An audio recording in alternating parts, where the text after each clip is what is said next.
Welcome back to today's economic news, where we dive into the stories behind the headlines. I'm your host, John, and today we are going to journey not just beneath the streets of Gothenburg, but into the layers of time itself.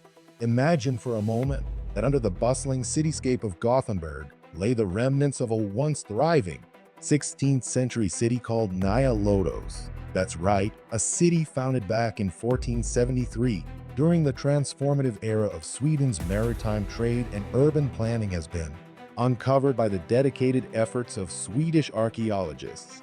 Now, before you pass this off as merely an interesting historical anecdote, consider this. What does it truly mean when the past arises to disrupt the present?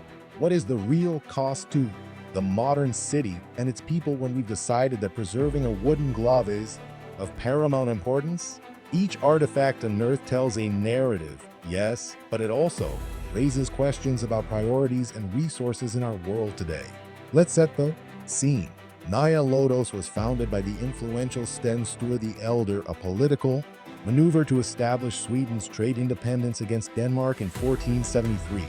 It was a strategic port, vital for attracting European traders, and served as a bustling hub for economic activity until the early 17th century. But as time progressed and political strategies evolved, the focus shifted to Gothenburg, marking the decline and eventual abandonment of Nya Lödöse by 1624. Now, fast forward to today as Archaeological, a leading archaeological consultancy, has meticulously excavated layers of history preserved beneath the modern surface of Gothenburg. This is more than just digging up old streets or the occasional artifact.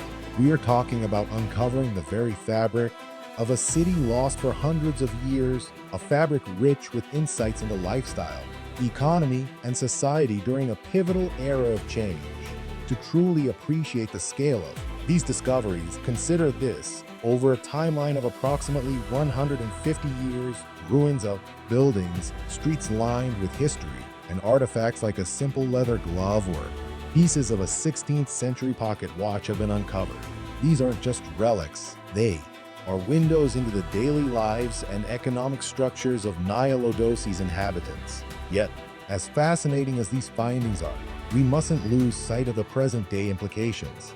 Critics argue, and rightly so, that the mainstream narrative applauding these archaeological endeavors overlooks the disruption and cost it imposes on contemporary urban development. As history unfurls beneath Gothenburg, the city's infrastructure and growth potential face delays and inflated budgets. Imagine if your plans to build a simple extension on your house were halted indefinitely because your backyard was declared a potential historical site.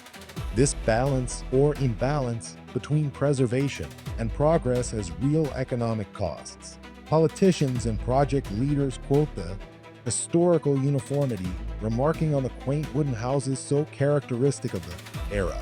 But I ask you, in today's world, does this nostalgia justify the allocation of resources that could otherwise address immediate urban needs? We found a huge amount of artifacts reflecting everyday life and surplus, they report.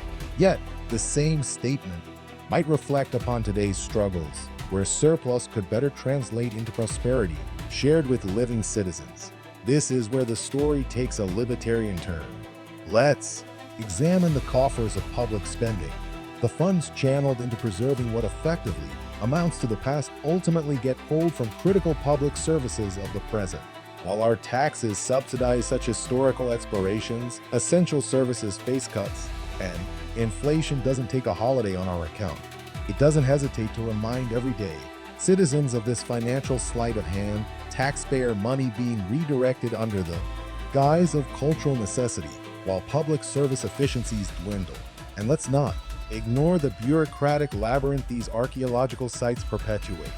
Preservation, in itself a noble cause, often becomes entangled in inefficiencies that bloat budgets and delay essential infrastructures, illustrating yet again how government red tape prioritizes the intangible past over tangible present community needs. Finally, consider the implications for personal freedom. With each archaeological dig that necessitates preservation, private property rights and development projects find themselves in shackles.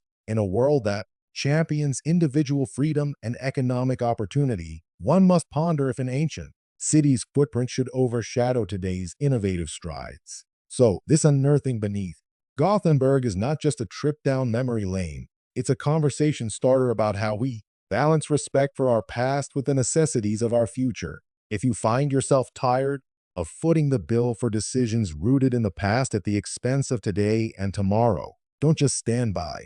Hit subscribe and join us in holding these critical discussions.